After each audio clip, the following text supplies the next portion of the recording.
Okay, why not? Since I built this Corvette hood opening tool, I happen to have another piece. I'll go ahead and build another one. So first thing I'm going to do is make that little end. Well, if you look up my video, it gives you the dimensions. Guess I could do that now too. Okay, so here's what I ended up doing. My particular one is 17.5 inches, and this thing ends up being about 3.5 inches. So this may not be the same exact size, and I'm starting with this what is this, 3/8 inch aluminum rod, 22.5 inches long. Should be close enough. So first I'm going to do is make that in. So I'm just going to take this to a belt sander and shrink that a little bit. You want to keep it beefy though, because it's got to push those latches over. Oh, now I got to find out where somebody stole the electricity. Alright, so I ground this thing on the belt sander, because this is aluminum. You don't want to use it on a grinder, you'll blow yourself up. Blow the grinder up. So I go back about 1 inch. Just to mention that if it doesn't spark, it doesn't go in the grinder. So that's gonna sort of duplicate that. I ground it on the one side. The outside I left pretty much alone, so it's gonna look. Where are you? Jeez. Ground on one side. It's gonna bend that to the inside. The outside will be the long side, the unground side. I think I'm gonna put a little more of a. Yeah, it's pretty good. I'll put just a tiny little more grind on there, and then we'll put this in the vise and bend it over using some heat. Alright, so I've checked up in the vise. I made a little line on the back so I could see where the back end of that thing is going to be. The distance from the end to there is about 3/4 of an inch roughly. You don't want it really long, you want it kind of short because you don't have a lot of room to work in there. Checked it up, tightened it up. It's kind of loose-ish. But in order to get that to bend without cracking, you got to heat it up. So, oh, left the torch on. Okay, good.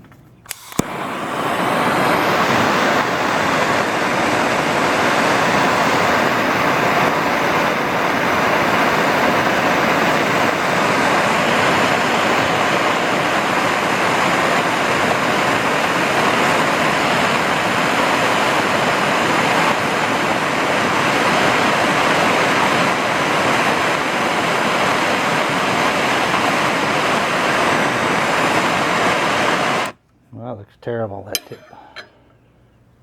It's gonna take a lot more than that.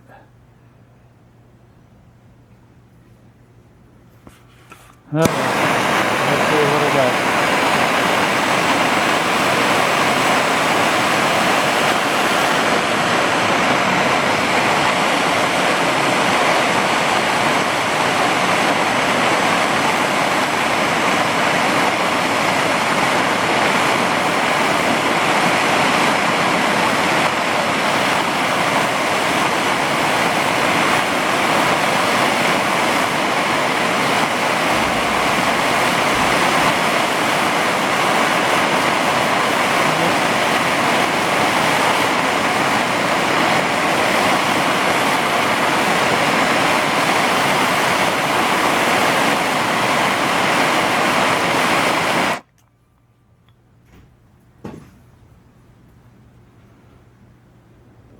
It's starting to bend too high, man, too high.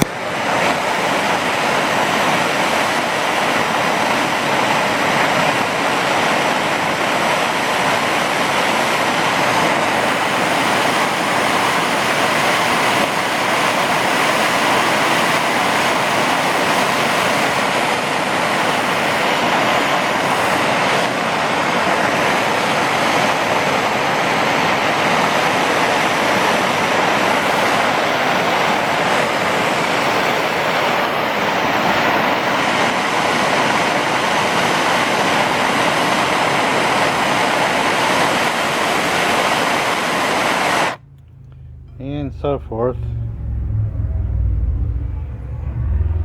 I'm just going to keep heating until I get it to where I can bend it, and we'll come back to that. Okay, well that did not go as planned, so I don't recall exactly when I made the other one, but it looks like I'm going to have to shorten that up. So looks like you got to plan on having it bended up here, so it's a little warm now. So next we're going to move back, and we should have a little better control on this. We're going to bend that down a bit. So let me move that into place. Alright, looks like about 3 inches center line to the bend mark. And we're going to do it about that much.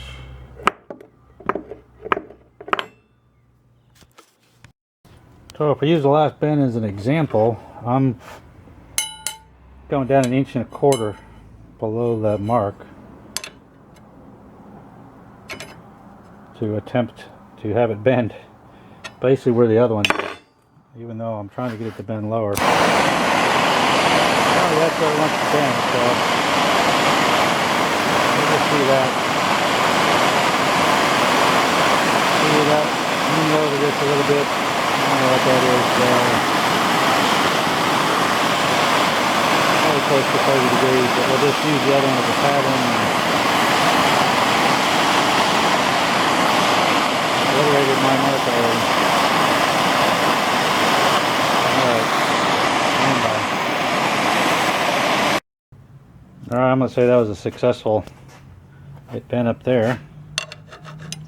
So pretty much like so, pretty close. And then up here it really doesn't matter, you're just going to give yourself some leverage back here so I'm going to come down about 1.25 inches there, and give the dimensions on that here too. Alright, I'm going to say that was a successful hit bend up there. So pretty much like so, pretty close. And then up here it really doesn't matter, you're just going to give yourself some leverage back here so I'm going to come down about 1.25 inches there, and give the dimensions on that here too. Alright, if you got some cold water around, a bucket or something, you might want to quench this thing. It gets a little warm trying to handle it. Alright, so it's about 4 inches down, which means my bend mark is going to be 3 and whatever it is, 3 3/4, or not 3 3/4. Shoot, 2 3/4? I'll check it in a minute. Anyway, I'm going to chuck it up in the vise up here. Of course, it's going to be upside down the other way, and then if it bends the way the other one is, 1 1/4 away, then it should bend right about there. Okay, yeah, so 2 3/4 inches to the vise. If it bends 1 1/4 above that, then we're going to go in the same direction as this is.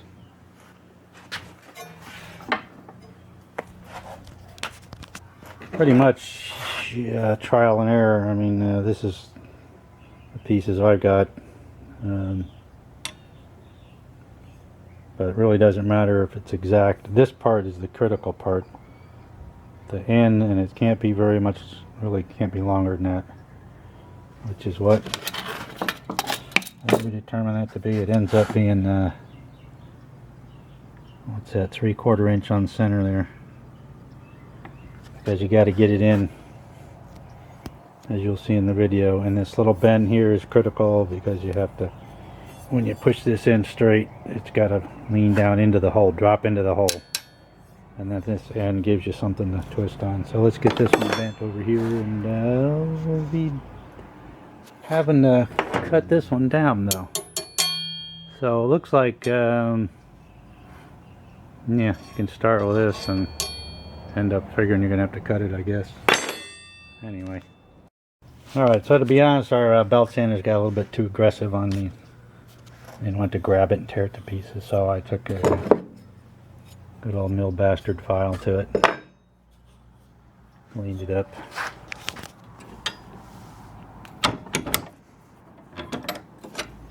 So,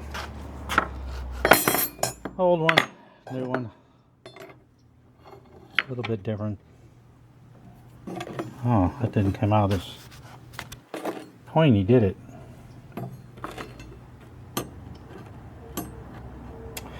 Oh, you know what? I need to bend that over some more. Well, actually, I bet that'll work. I wonder now if it may work even better. It'll reach over a little bit. I think that's good, and I may actually try to use that one and test it. But I don't know if you can tell how scraped up these things are. This is not the kind of thing you'd want to use like if you were a locksmith or something and specialize in opening these things, because it's aluminum and it gets chewed up when you use it. But it protects all the steel parts you're scraping it along, so the aluminum's good, it's softer. But there you have it. I will, as they say, put a link in the comment below to the video where you actually see me use this thing. It's not pretty, but it's an actual demonstration. So, and there's also a diagram there that shows you the dimensions again. So there you have it. Hopefully that'll help somebody out. P.S. There's always something. So I made a mark because you want to know how far to push this thing in, as you'll see. So basically, what is it, 12.5 inches. So 12.5 inches, I just made a little grind mark there, roughly the edge of that, 12.5 inches. That's where you insert this up into the fender, and that tells you that's where your hole is, so that's where you start looking. Alright, now that should do it.